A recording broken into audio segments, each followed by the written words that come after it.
Добро утро и пак да речеме за многу години, бадник за многу години и овие празници.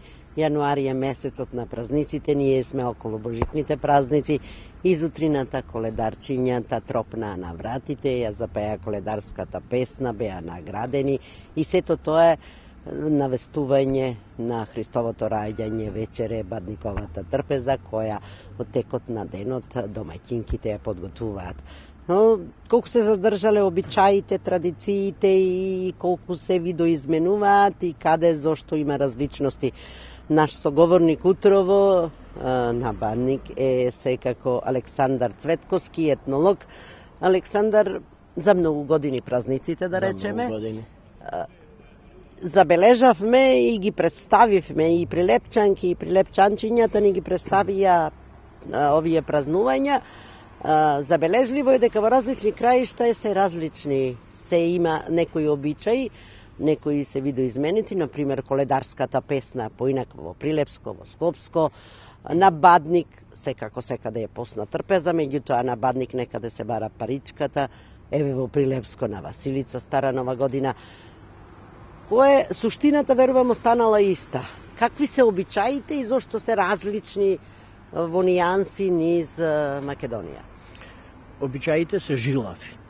Значи, ние едно е обредното однесување, како ние ги славиме, второ е верувањето кое стои зад нив, а сосема е трето самото видоизменување или донесувањето на новини.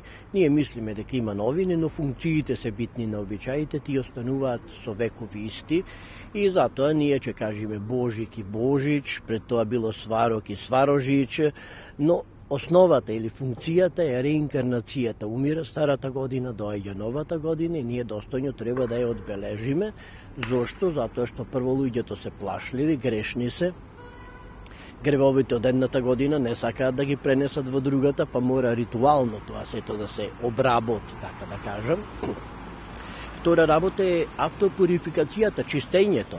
Треба да се исчисти со старата година за да влезеш во новата година и сите тие функции ден денес се задржани, а ние можеме на дворешноста да ја менуваме, влегуваат нови елементи, но обичајот е многу жилав. Денеска викаме, кога ќе кажеме, например, дај Боже, ние не знаеме ни кој Бог го повикуваме. Тоа се слоеви на религијата, тоа е стариот да речеме дај Бог, како еден куриозитет да се каже.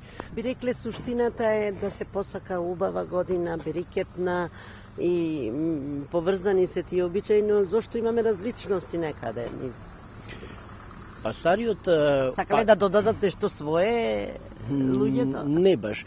Стариот пагански календар, кој некојаш бил унифициран, е разбиен на многу места и на различни места има различни влијанија. Каде што имаме повеќе грчко влијание, таму се оди на едни празници, кронии, кои се одвивале на едни дни, со поинакви малку обичаи, на други места имаме од римските сатурналии, на трето место останал силен споменок на Колет, на Леда, на тие словенски богови и заедно кога христијанството ги поврзало на некој начин, секој си го оставил во онаа народна религија. Значи, ние сте христијани, тука немаме проблеми, но зошто народната религија да не си ја славиме? Како што ја славиме? Некаде одат на гробишта на одредени денови, некаде не одат, некаде јадат мазник, некаде јадат бакрданик, некаде на Бадник се врти парето, некаде на Василица, како кај нас што е случај во Прилеп.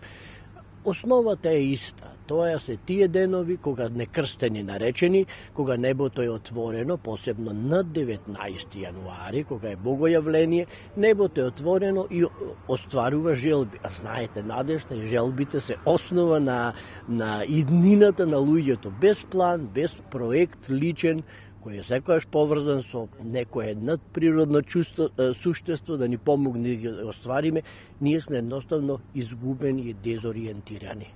Рековте, обичаите се жилави и така е се покажува времето, но колку и дали носи новото време нешто ново се додава? се додава, дури некои работи се обновуваат, се прашуваат стари, малку подчитнуваат од етнолошката литература, па еве последните години веќе колачите почнуваат со сукало да ги шараат, како некогаш што било. Знаете, многу битно било сукалото како символ на женските божества, на матриархатот, па се црта со помош на сукалото на тие лебови. Имаме обновување на тие малски огнови, повторна интеграција помала, што некојаш било породови или племенско општество како што било. Има некои обичаи кои се јавуваат, а воопшто не им е место, но што да правиме, не можеме да им забраниме на луѓето. И на крајот да кажеме која е символиката на сите обичаи и која е суштината. Суштината на сите обичаи е надежта. Треба да му помогнеме на сонцето, со коледниот оган, да го засилиме, затоа што е слабо. Зима е период на намалени активности на луѓето, инаку би ги работеле во лето, но во лето треба да жнијат, нели? Не да празнуваат. Затоа во овој период, кога е сонцето најслабо, кога имаме највисок притисок од природата врз заедниците, значи студ, снегови порано, како што било, намален проток на луѓето, а значи немаме размена и сето тоа, луѓето се оставени во малите селски заедници на себе, и тогаш најмногу им треба помошта не само на Бог, туку и за нашите предци.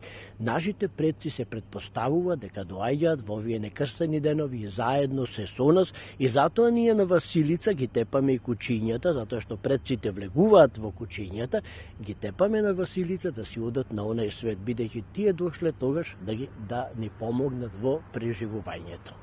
Благодарам, Цветковски, оваа тема е широка, но најмногу ми се бендисува она дека се во основата надежта. Па и очекувањето на Христовото раѓање. Благодарам. Ние само да посакаме сите убаво да ги поминеме празниците и нека се за многу години.